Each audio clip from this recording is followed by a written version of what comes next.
Hey guys, this is OddOneGaming. This is going to be another Raid Shadow Legends video. In today's video, I want to show you something really fun, and that is a way that you can beat the hard stage of the Cursed City of the Scarab boss, okay? So this one, stage 200, I guess it's called what? Stage D9, and well, this is usually a little bit, the Scarab is a little bit easy if you have the right champions, okay?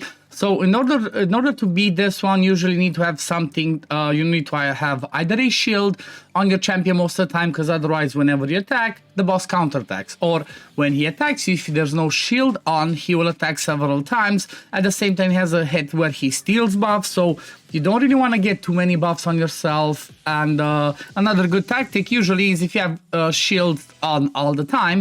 If you have some turn-meter control champions like Newt, then you can do that. But there's not too many, unless I'm missing something, not too many people that have shields that can keep it up all the time, unless you bring a combination of a shield champion with Demetha that can, you know, she can keep extending the shields with the A2. Don't see any other extender in here. That's another option. Like you can bring something like, I don't know, a Brogni or anybody maybe in the shield set, but it's better to have somebody like a Brogni that again does shields on his skills. I think there's also, what's the epic support? I cannot think of, what's the reviver? I cannot think of the name of the reviver. Where is she?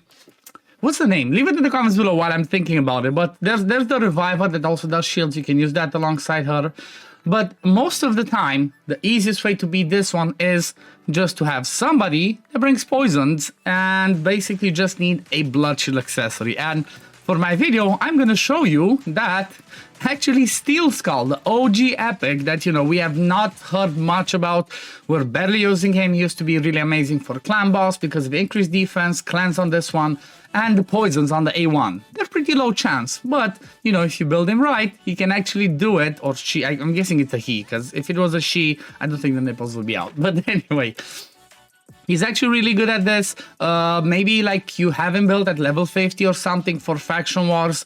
Honestly, he's worth leveling up, especially because of the, you know, Thinchanos being a thing now. There might be a lot of cases where you're gonna need to use him for his shield, not shield, for his increased defense, healing, and whatnot. So definitely want to keep you know, keep an eye out for. But let's do the run and let me show you exactly how this one works. It's actually pretty fun. And the best thing about this is the fact that he's not in a regen set, okay? He's not in a regen set, and the reason for that is because, well, he has enough healing to sustain himself, okay? He has healing on the A2, he has healing on the A3, and then he can constantly keep doing that. As long as you have some resist, he should be just fine. Look at that, he keeps healing, then he goes again, he keeps doing counter-attacking, and the thing that surprised me the most was the fact that he did it really fast. Like, he's actually doing, I think it was like 3 minutes that he did it. I'm quite sure it would be even faster if I did not bring Hoforus.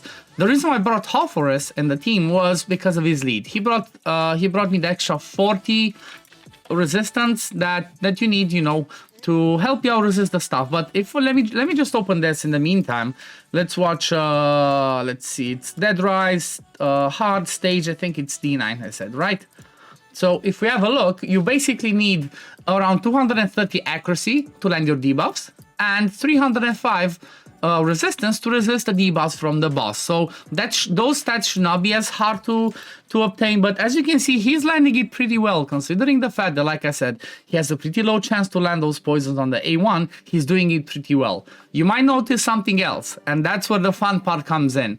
He is not in a regen set, which obviously most of the time is going to be the easiest way to do it, but you might have the regen set on other people, you know, you might have a ton of other regen set on people to help you carry through other content, and you might not have a spare set to use on him that, you know, you don't want to constantly move it around, because that's annoying. And that's the worst part about the Cursed City is the fact that if you want to keep regearing, it costs a ton of silver to keep doing that, and obviously that's not fun. It's pretty hard to get silver in this game. There's no actual way of farming silver, just farm spider and sell the bad pieces. So basically the set that I'm using on him is actually toxic. You can see he keeps landing it. Obviously every time he does his A1 he has a chance to land it, so paired with his A1 poisons that he already has a chance to land, with that one you're gonna see, like, look at this one stack up pretty, the debuffs can stack up pretty fast, and that's what made it fun. The first time that I did it, I think it was like 2 minutes and 31 seconds, but even like this, you see, you don't need the regen set because he keeps healing himself up.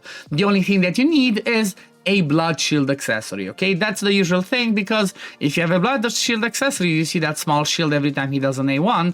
That small shield basically means the boss will not counterattack. If the boss would counterattack, then it would not work as easily. So it doesn't matter if it's a ring, an amulet, a banner, any type of blood shield accessories that you have available, just use it, and basically you're gonna be able to farm this this boss pretty easily. It's kind of the same way like I showed on rotation number 1, where we had Frozen Banshee, even though she was wrong affinity, same principle, but she was in a regen set, she was soloing the boss, having that one blood shield accessory just made it pretty easy. So, you know, I tried it randomly, I saw that it worked, and I said, why not make a video on it? Because I'm quite sure maybe, you know, some other people have him, and maybe they're sleeping on him, and yes, definitely worth building, definitely worth building him. You see, oh yeah, it was 3 minutes and 15. But again, if I run without him, I'm quite sure it's gonna work just better. So let me just quickly show you his build actually.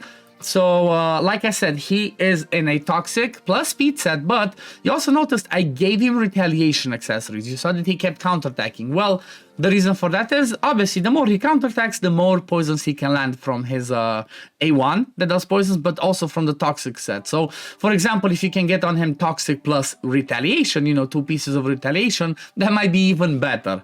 So, yeah, like I said, this is a random ring that I had on him. Then this is I think it's the only revenge amulet I have. I already reworked it, so I just used it because it seems like he was just fine. Then an accuracy one with lots of HP, no speed. And then if you look at his total stats, 261 speed, decent HP, decent defense, and then like I said, accuracy, which is overkill, like I showed earlier, accuracy like around 230 should be just fine.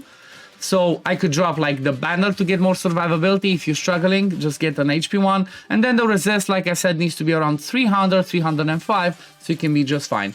I do have him fully booked because, like I said, I used him a while back in my Faction Wars team to be stage 21, so that helped. I also put this blessing, honestly, on him because, you know what?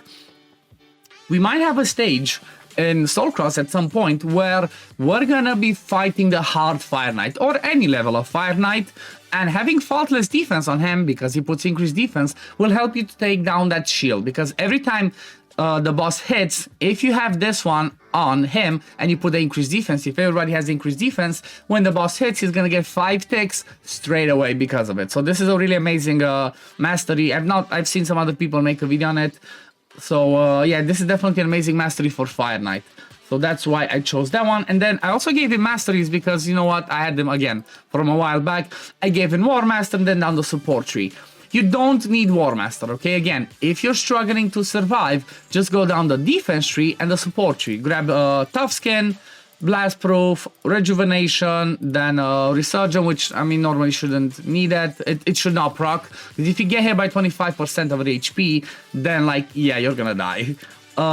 Delay death again, and then I guess whatever down here.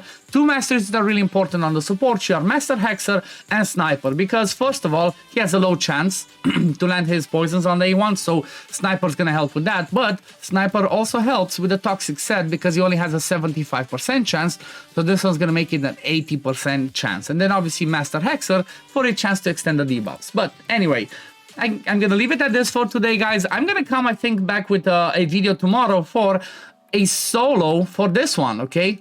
I managed to solo the dual bosses. This one's what, Bommel and Ice Golem with a previous fusion. So keep an eye out for that. I'm not gonna spoil it right now. I'm gonna come back with the video for tomorrow with that one. But yeah, I hope you enjoyed it, guys. If you did enjoy it, don't forget to like this video, leave a comment, and let me know what you think about it. Subscribe to the channel if you haven't already, and I guess I'm gonna see you on the next one. Peace, love, take care, everyone.